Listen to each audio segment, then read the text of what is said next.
অনেকের ক্ষেত্রে তুল্যরোধ নির্ণয় করাটা খুবই কঠিন একটা ব্যাপার হয়ে দাঁড়ায়। তাদের জন্য আজকের ভিডিওটি। আজকের চলতরিতের 6 নম্বর পার্টে যে প্রশ্নটা দেওয়া আছে সেটি হলো শ্রেণী সমবায় কাকে বলে এবং শ্রেণী সমবায়ের তুল্যরোধ নির্ণয় করো। তাহলে শ্রেণী সমবায় কাকে বলে? শ্রেণী সমবায় বলতে কিরকম, কতকগুলি রোধ, আমি মনে করে নাও 3টি রোধ নিলাম বা 4টি রোধ নিলাম বা 2টি রোধ নিলাম, যে কটাই আমি রোধ নিই না কেন, রোধ মানে হচ্ছে রেজিস্ট্যান্স। মনে করে নাও আমি 3টি রোধ নিলাম, একটা হচ্ছে R1, আর একটা হচ্ছে R2 এবং আর একটা ধরে নাও R3। এই 3টি রোধকে আমি পরস্পর যুক্ত করে দিলাম। কিভাবে যুক্ত করলাম? প্রথম রোধের শেষ প্রান্তের সঙ্গে দ্বিতীয় রোধের প্রথম প্রান্ত এবং দ্বিতীয় রোধের শেষ প্রান্তের সঙ্গে তৃতীয় রোধের প্রথম প্রান্ত যুক্ত করে যে সমবায় তৈরি করলাম সেটিকেই বলা হবে শ্রেণী সমবায়। সংজ্ঞাটা বললে কিরকম হবে? কতকগুলি রোধের একটির শেষ প্রান্তের সঙ্গে অপরটির প্রথম প্রান্ত যুক্ত করলে যে সমবায় পাওয়া যায় তাকে বলা হয় রোধের শ্রেণী সমবায়। এবার লেখাটা কিরকম ভাবে লিখবো?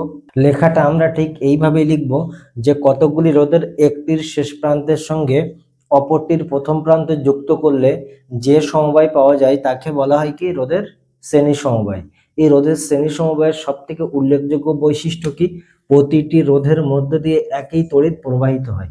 তাহলে দেখা যাবে কি যে R1 রোধের ভিতর দিয়েও আই তড়িৎ প্রবাহিত হচ্ছে, I2 রোধের ভিতর দিয়েও আই তড়িৎ প্রবাহিত হচ্ছে এবং R3-র ক্ষেত্রেও আই তড়িৎ প্রবাহিত হচ্ছে। অর্থাৎ প্রতিটি রোধের মধ্য দিয়ে একই তড়িৎ প্রবাহিত হয়।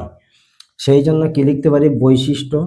বৈশিষ্ট্যতে আমরা লিখতে পারি কি যে প্রতিটি রোধের মধ্য দিয়ে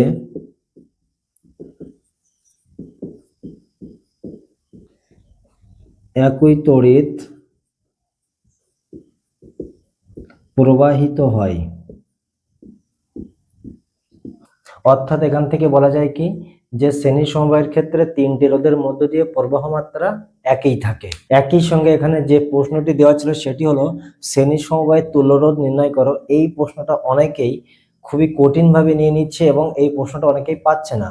এই প্রশ্নটা অনেকের ক্ষেত্রে খুবই কঠিন ব্যাপার হয়ে দাঁড়ায় এবং এই শ্রেণী সমবায়ের তুল্যরোধ বা সমান্তরাল সমবায়ের তুল্যরোধ নির্ণয় করতে পারে না। যারা এই প্রশ্নটা পারে না তাদের জন্য এই ভিডিওটা হচ্ছে। একটা শ্রেণী সমবায় নিয়ে নিলাম R1, R2 এবং R3 3টি রোধ যেখানে পরস্পর যুক্ত অবস্থায় আছে। এবারে মনে করে নাও এখান থেকে আই তড়িৎ প্রবাহিত হচ্ছে এবং এই R1 রোধের অবশ্যই 2টি প্রান্ত ছিল, সেটা হচ্ছে একটা A দিলাম আর একটা B নাম দিলাম। এই R2 এর ক্ষেত্রে দুটো প্রান্ত আছে, একটা B আর একটা C, এবং এই R3 এর ক্ষেত্রেও দুটো প্রান্ত আছে, তাহলে একটা C আর একটা D নাম দিয়ে দিলাম। এবারে ধরে নিচ্ছি এই A প্রান্তের বিভব পড়বে VA, B প্রান্তের ক্ষেত্রে VB, C প্রান্তের ক্ষেত্রে VC এবং D প্রান্তের ক্ষেত্রে VD। তাহলে এই যত কিছু আমরা এখানে বোর্ডে লিখলাম ঠিক সেইগুলো আমরা খাতাতে লিখবো। কিরকম লিখবো? মনে করি A প্রান্তের বিভব VA, B প্রান্তের বিভব VB, C প্রান্তের বিভব VC এবং D প্রান্তের বিভব VD এবং প্রতিটি রোধের মধ্য দিয়ে আই তড়িৎ প্রবাহিত হচ্ছে।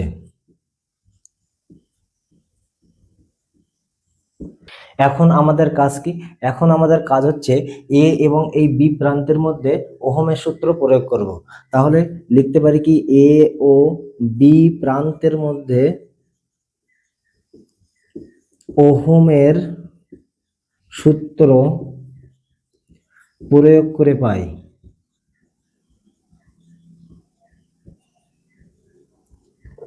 তাহলে এ ও বি প্রান্তের মধ্যে ওহমের সূত্র প্রয়োগ করলে আমরা কি পাবো? ওহমের সূত্রটা আমরা কি জানি? ওহমের সূত্রটা আমরা জানি ভি ইকুয়াল টু আই আর। সেখান থেকে এই ভি মানে কি ছিল?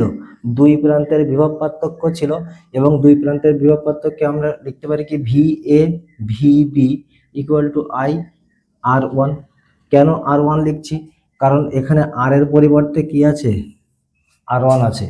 তাহলে আমরা লিখতে পারি কি ভি এ ভি বি সমান আই আর ওয়ান, এবং এটাকে আমরা 1 নম্বর নাম দিয়ে দিলাম। এখানে সব থেকে উল্লেখযোগ্য যে বিষয় যেটা মনে রাখতেই হবে, যে আমার কোনটা পরিবর্তন হচ্ছে। যদি প্রবাহ মাত্রা পরিবর্তিত হয়, অর্থাৎ আই থেকে I one I two I three বার হয়, অর্থাৎ তিনটে রোধের মধ্য দিয়ে যদি 3 রকম তড়িৎ প্রবাহিত হয়, তখন আমরা আই বার করব। যদি আমাদের বিভব পার্থক্য পরিবর্তন হয়, তাহলে আমরা বিভব পার্থক্য বার করব। তাহলে এখানে দেখো বিভব পার্থক্য সব আলাদা আলাদা আছে, সুতরাং এই শ্রেণী সমবায়ের ক্ষেত্রে আমরা বিভব পার্থক্যই বার করব। এবারে আমরা বি ও সি প্রান্তের মধ্যে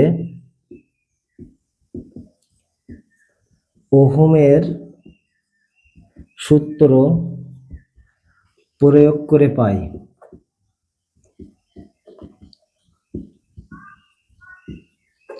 এবারে আমরা কি করছি? এই বি এবং সি প্রান্তের মধ্যে ওহমের সূত্র প্রয়োগ করছি। তাহলে বি ও সি প্রান্তের মধ্যে ওহমের সূত্র প্রয়োগ করলে আমরা কি লিখতে পারবো? ওহমের সূত্রটা কি ছিল? V equal to I R. তাহলে এখানে ভি এর পরিবর্তে আমরা কি লিখবো? VB minus VC.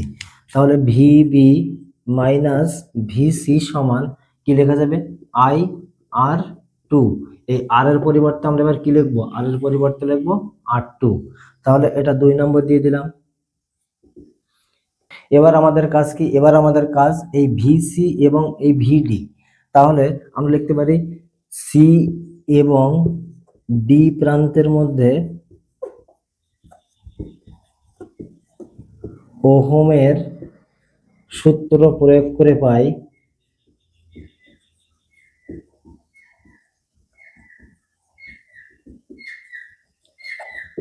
তাহলে সি এবং ডি প্রান্তের মধ্যে ওহমের সূত্র প্রয়োগ করে আমরা কি লিখতে পারি? কি লিখতে পারবো? ভিসি মাইনাস ভিডি সমান আই আর থ্রি। এখানে আর থ্রি কেন লিখলাম? এই ভি এর পরিবর্তে লিখলাম ভিসি মাইনাস ভিডি, এবং আই এর জায়গায় আই রাখলাম, এবং আর এর পরিবর্তে লিখলাম কি? আর থ্রি। এটা হয়ে গেল 3 নাম্বার। এবার কি করব? আমরা এই 1, 2 এবং 3কে আমরা যোগ করে দেব। তাহলে 1 নম্বর, 2 নম্বর এবং 3 নম্বর সমীকরণকে যোগ করে কি পাবো? 1 নম্বর সমীকরণে কি আছে? V A minus VB, V A minus VB. 2 নম্বর সমীকরণে কি আছে? VB minus VC. তাহলে প্লাস ভিবি মাইনাস ভিসি, এবং 3 নম্বর সমীকরণে কি আছে? VC minus VD. তাহলে প্লাস ভিসি মাইনাস ভিডি সমান 1 নম্বর সমীকরণে এখানে কি আছে?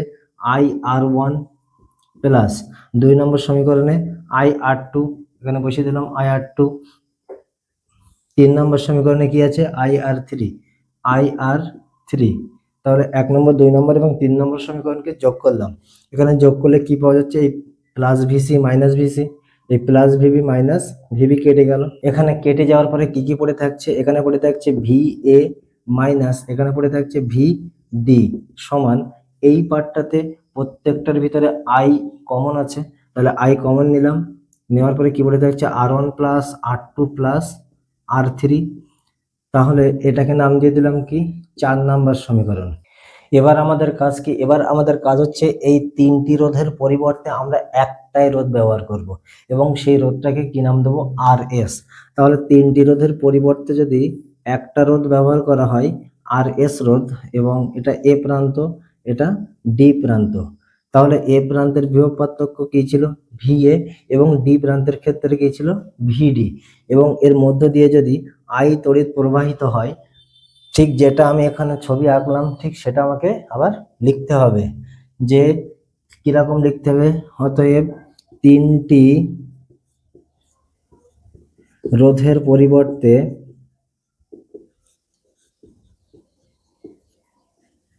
যদি একটি রোধ আর এস ব্যবহার করা হয় তাহলে ওহমের সূত্রানুযায়ী লেখা যায়। তাহলে আমাকে লিখে দিতে হবে কিরকম, যে তিনটি রোধের পরিবর্তে যদি একটি রোধ আর এস ব্যবহার করা হয় তাহলে ওহমের সূত্র অনুযায়ী কি লেখা যাবে। এটা হচ্ছে এ প্রান্ত, এটা হচ্ছে ডি প্রান্ত। তাহলে আমি লিখতে পারি কি ভি এ মাইনাস ভিডি সমান আই আর এস। এটাকে নাম দিয়ে দিলাম 5 নাম্বার। এই 4 নাম্বার এবং 5 নম্বর সমীকরণটা যদি তুলনা করা হয় তাহলে এখানে কি দেখা যাচ্ছে, যে 4 নম্বর সমীকরণে আছে ভি এ মাইনাস ভিডি, আবার এই 5 নম্বর সমীকরণে আছে কি ভি এ মাইনাস ভিডি। তাহলে V A minus VD, V A minus VD কি হলো, ক্যান্সেল হয়ে গেল। তাহলে এখান থেকে আই আর এস সমান আমরা লিখতে পারি কোনটা, I R one plus R two plus R three. অতএব দিয়ে আমরা লিখছি কি আই আর এস সমান I R one plus R two plus R three. এখান থেকে আই আই কেটে গেল, তাহলে আর এস সমান আমরা লিখতে পারি কি আর one plus R two plus R three. এটাই হয়ে গেল শ্রেণী সমবায়ের তুল্য রোধ।